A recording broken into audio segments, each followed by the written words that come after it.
Bonjour à tous et bienvenue dans votre émission quotidienne consacrée au Quintet Plus et au 5-5. Aujourd'hui, pour m'accompagner, j'ai le plaisir de recevoir Benjamin Nisol. Bonjour Benjamin. Bonjour Lucie, bonjour à tous.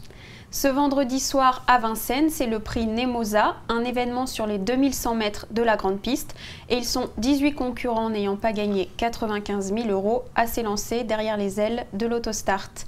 Au sommaire de notre émission, on va tout d'abord analyser cette course du Quintet Plus et du 5-5.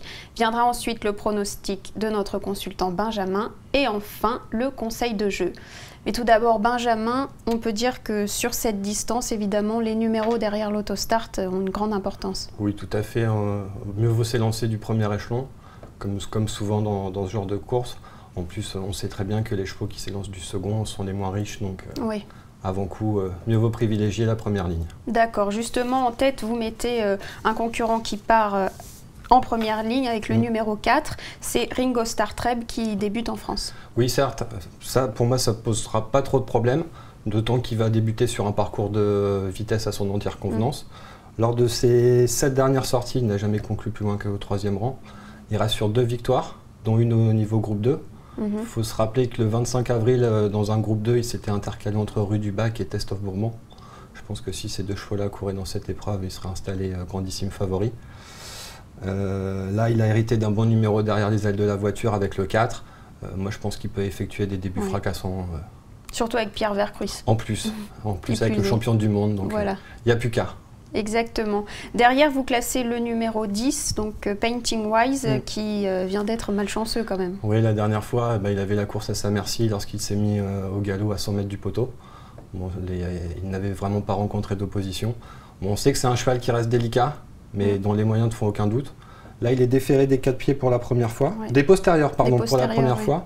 Jean-Michel Bazir lui est de nouveau associé.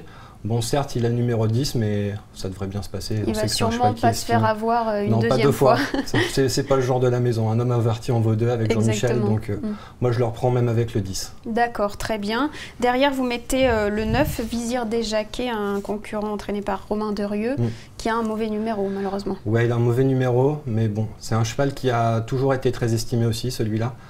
Il avait été absent depuis le 20 août 2012. Depuis, donc il a couru 3 fois.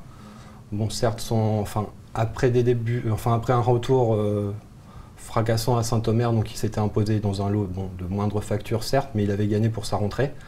Là, ces 2 derniers parcours, on ne peut pas le juger là-dessus.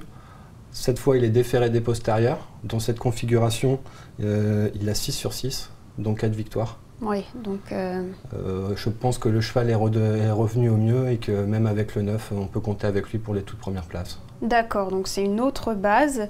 Derrière, c'est un autre concurrent qui débute en France, c'est le Hollandais Davy Bocco. Ouais, alors celui-là, il a l'air d'avoir montré de sérieux moyens dans son pays.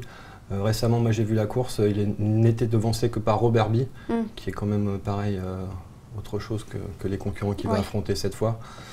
Il n'a jamais conclu un parcours plus loin qu'au second rang. Ouais, il est extrêmement régulier. Voilà, il est premier ou deuxième, il ne connaît pas les autres places, visiblement. Bon, moi je l'ai placé 4e avec le 14. Oui, c'est le numéro surtout. Voilà, c'est ça. Franchement, si c'était lancé en première ligne, j'aurais certainement mis plus haut dans le pronostic. Mais le fait de débuter en France et à Vincennes, non, ça ne vous inquiète pas. En plus, comme je vous ai dit, c'est un parcours de vitesse, les chevaux étrangers sont vraiment à leur affaire sur ce type de tracé. Donc maintenant, je lui souhaite tout le bonheur du monde. D'accord. En 5e place, vous avez classé le numéro 7, Acajou Mag. Oui, alors c'est un cheval qui fait preuve de régularité. Récemment, il s'est emparé d'une courageuse 5e place à Borelli, malgré un parcours né au vent. Donc c'était pas si mal par rapport au parcours qu'il a eu. Là, cette fois, il est déféré des 4 pieds pour la première fois. Il est confié à Pierre-Yves Verva, donc, qui lui a été associé à 3 reprises, qui a toujours conclu dans le quintet gagnant. Ça peut être un petit pari amusant pour une bonne place. Mais il n'a jamais couru sur ce tracé, je crois. Non, il n'a jamais couru sur ce tracé, mais moi, ça ne me pose pas de problème. En plus, là, il a le 7, il s'élance de la première ligne. Pierre-Yves le connaît par cœur. Oui, il a déjà réussi sur la grande piste en plus. Donc voilà, pour une place. Je ne dis pas qu'il va gagner, mais plutôt 3, 4, 5. D'accord, écoutez, merci Benjamin. Je vous laisse rappeler votre sélection à 8 chevaux. Alors, j'ai placé en tête le 4 Ringo Starr Treb, devant le 10 Painting Wise, le 9 Vizir des Jacquets, le 14 Davy Bocco, le 7 Akazumag, le 18 King of the World, le 8 Priest Brave et le 2 Vulcain. Merci beaucoup. Donc pour le conseil de jeu, on est parti avec les 3 bases quand même assez solides de Benjamin qui sont le 4, le 10 et le 9. Derrière, on ajoute les chevaux du pronostic, le 14, le 7, le 18, le 8 et le 2. Et j'ai rajouté le 5 Vougeot du Mouriez, un jeu à 15 €. Donc a priori, on va toucher. On ne devrait pas être loin du compte. Très bien. Bon, bah, je sens quand même que c'est la confiance, donc on va vous suivre. On va essayer. Et bah, très bien, on se reverra plus tard pour voir tout ça. Exactement. Merci beaucoup Benjamin. Bah, c'est moi. À très bientôt. À très bientôt. Et je vous dis à bientôt sur le Turf TV. Bon jeu à tous. Au revoir.